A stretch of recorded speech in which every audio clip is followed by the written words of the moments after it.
So I've had the wild idea. I've had this idea for a little while. I want to do a vlog. I don't think I'm getting as much out of the YouTube channel as I kind of wanna.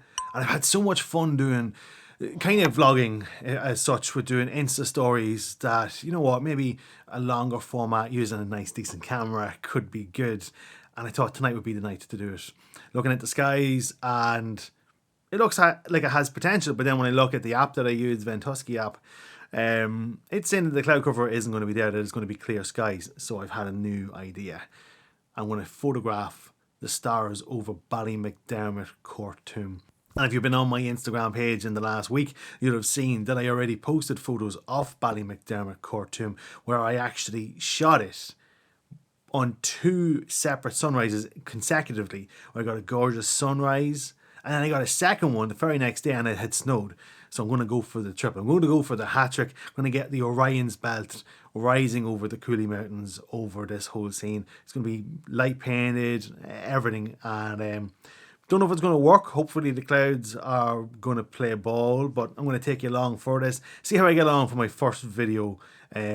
I've only ever done one other vlog, and it was like a vlogtorial. I didn't think that worked, but we'll give this one a go and see how this one gets on. And just to show you as well the kind of conditions that we're looking at right now. It's very deceptive. Like when I'm looking at it, I'm like, yes, I should be heading away right now. But when I look at my trusted weather app, it's saying, no, don't do it at all. Wouldn't you know it? Yeah, there's no clouds in the skies now. There was clouds earlier on when I was doing the takes in the studio, just talking, like in a couple of minutes.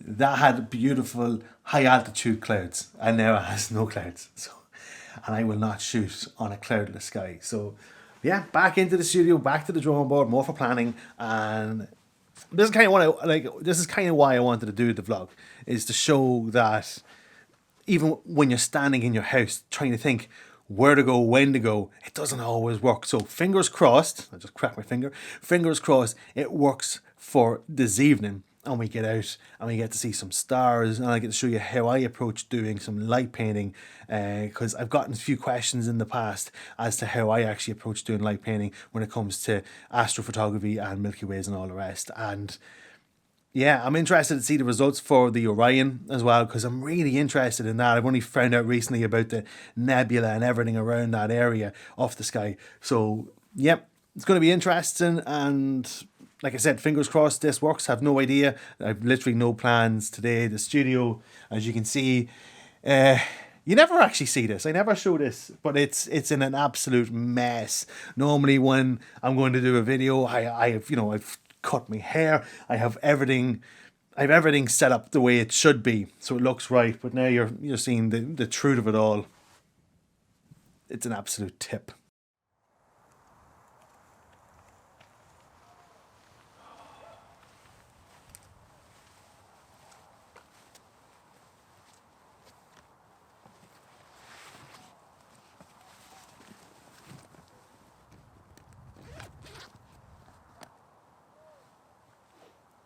Let's see what we're looking at.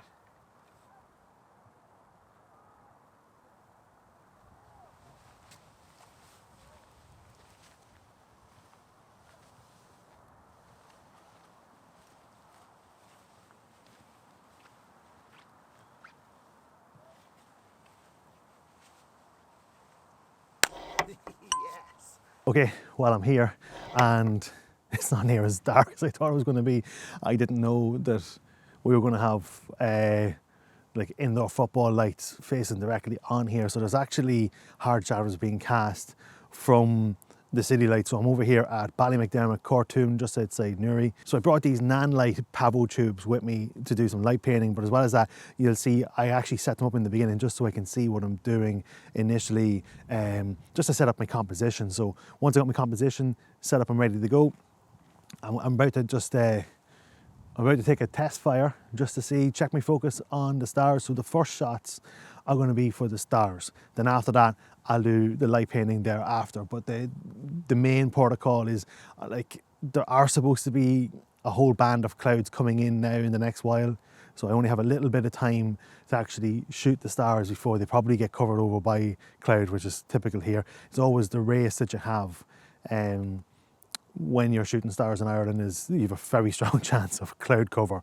So I'm going to do a test shot right now, and for this one here I just need to actually just focus, just set my focus, so just turn the focus off, set my focus and try and find a star.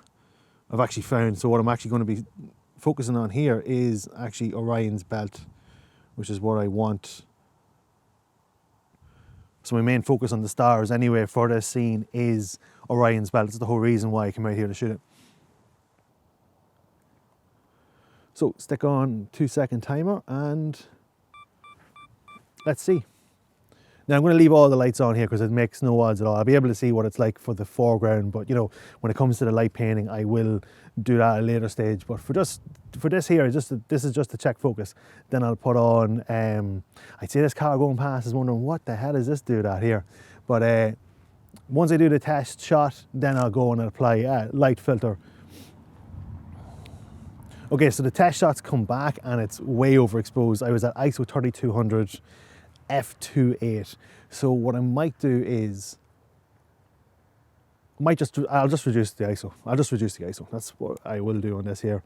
So I'm going to take it down to ISO 800, shoot it again, and then once I'm happy with that, I'll bring in, I have a light pollution filter, I'll apply onto it, and yeah, hopefully this place isn't too noisy to shoot this scene. It might be, but we'll see. It's just a waiting game now, isn't it? Should have brought the drumsticks.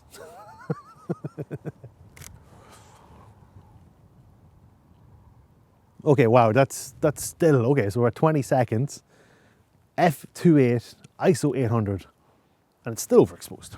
So, bring it down again. What I'm actually going to do now is, will I do that? Yeah. Just leave it. So, ISO 250 for Astro? If only. I'm shooting that at ISO 10,000. So you should see some stars. The only thing is, we do have a half crescent moon as well. So we have heavy light pollution, half crescent moon. Like, these are not ideal situations to be shooting stars at, but clear sky, it lines up nicely. Oh, that's a bit better. Oh, I like that. Okay. I like that a lot. Let me have a look. Oh, I like that a lot, yeah. Now I do find sometimes it's much easier to view it. That's the beautiful thing about mirrorless cameras. View it in the viewfinder because you're going to see it. You're not going to see the details in a small screen like that there. You know, eyeball it in here and that looks, yeah, I'm happy enough with that. Let me see, just check focus on this. I think I nailed focus on it. No, there's a little bit of trailing and it's not the exposure time. The exposure's 20 seconds. It's well under the 500 rule. So my focus is a little bit off. And I find that with the Sonys, that they're a bit difficult to nail focus with when it comes to this kind of stuff. It was much easier with other lenses. I have focus picking on this as well, and it's telling me that I'm in focus long before I'm in focus. That's how inaccurate it is. I was at infinity, so let me see. Okay, so the first test shots I shot at, I had the focus set at infinity. Now I brought it a little bit back. It said 195 meters is what it said on the screen. So if that fails, I'll then push the focus a little bit deeper and see, can I nail these? Because I've noticed that when you zoom into any of my Astro lately, the stars aren't perfectly circle. And it's not the exposure time, because even when you reduce the exposure time, it still looks like it has trailed a little bit. Yeah, let's have a look.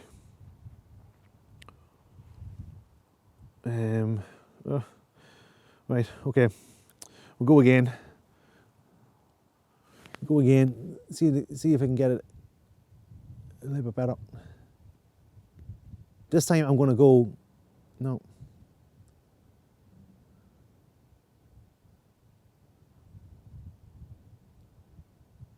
Right, I'm just going to leave it at infinity. And then just be happy with that. I'm actually thinking now as well, actually. We'll see. I'm going to put the light pollution filter on now. See what the exposure is like with that. And if it needs to be changed, it needs to be changed. Okay.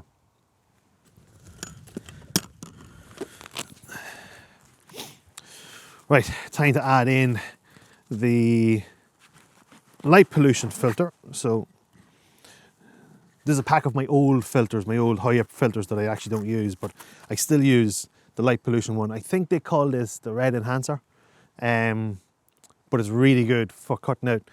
It doesn't get rid of all light pollution. It's obviously not going to get rid of all of this, but it does control it. You do see a lot more stars with it though. And like anything, when you're about to put on a filter onto your lens, get your microfiber cloth out, give it a wipe. Just any excess dust, any excess dust. Now I already have the adapter ring attached to this, hence why I can just screw it straight on. So now let's have a look at this. Now the thing about the thing about the light pollution filter is it's going to send my white balance completely out of whack. But we're shooting raw, we don't really care. And wow. Oh, that's a huge difference. That is a huge difference. Like that glow that's just over the mountains there has dissipated loads. I could afford to shoot at a higher ISO, and I'm gonna 500. We're gonna go 500. Do it another wee testy jobby. Also, as well as that, for this one, I kind of want to, because I want to get as much information on that nebula. So you'll see the 3 stars of Orion's belt, and then underneath that there's a nebula. And I kind of want to test on what way I can shoot that. So what I'm planning on doing is actually stacking it, trying out doing some Milky Way stacks. And I heard you need 8 photos. Now I don't even know how to set up the intervalometer on this camera, so I'm just going to do it, and you'll have a 2-second timer in between it. So what I'm going to do now is I'm going to stop recording here, I'm going to turn off all the lights, and now I'm going to properly shoot for the sky. So I don't want any lights in this scene at all, and then I'll come back and do the light painting with a completely different exposure and all, and a different focus setting too. It is said that you need between 6 and 8 exposures for doing a good Milky Way stack, so I'm going to go by that rule. If I'm kind of watching a lot of Alan Wallace YouTube videos lately, I'm trying to better my astrophotography, and he's influenced me so much. I would nearly get a star tracker, but for the time being I'm going to do stacks. I'm going to try the stacks. Now that we have the stars photographed, the city photographed, it's now time to photograph the foreground, set the focus to that, and start playing around with some light painting. And I have these Nanlite Pavotubes with me because these are perfect for doing light paintings. And you have to remember, when you're doing a light painting, that you're trying to mimic what a soft pot looks like. So don't stand like this because it looked like what it is, the small light source in one area. Walk with it.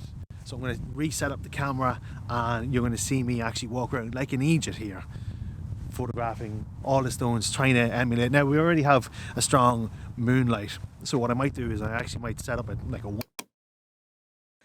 Okay, I've had to stop the video there because, I can't believe I have to say this, but I made a boo-boo.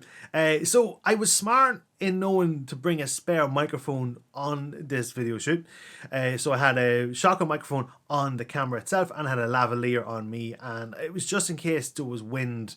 I just wanted to make sure I had good audio.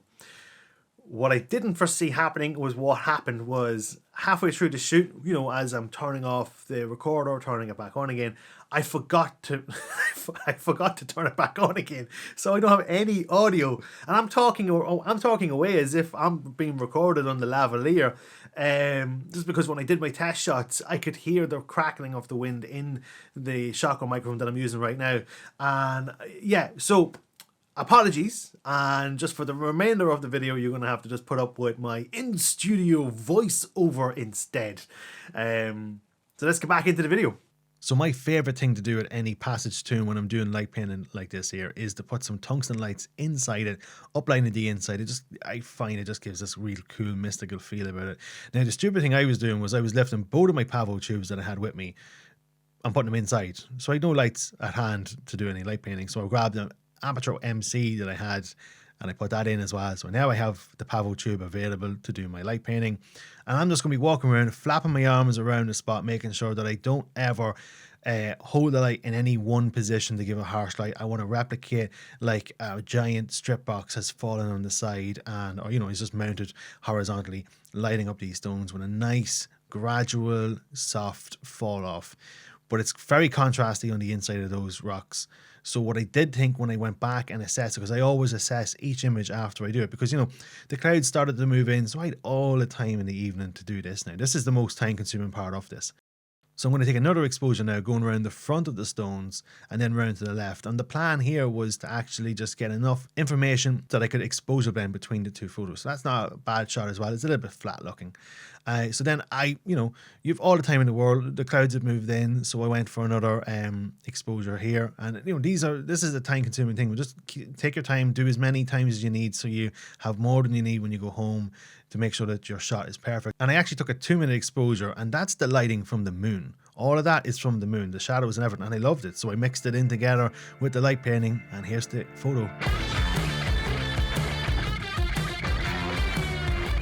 So I hope you enjoyed this. I hope you got something from this. If you liked it, give it a like.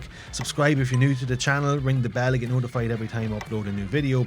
Catch me on any of the social medias. You'll find me on @MarkDuffy Photography. Absolutely everywhere. Facebook, Instagram, you name it, I'm there. And until the next time, later gators.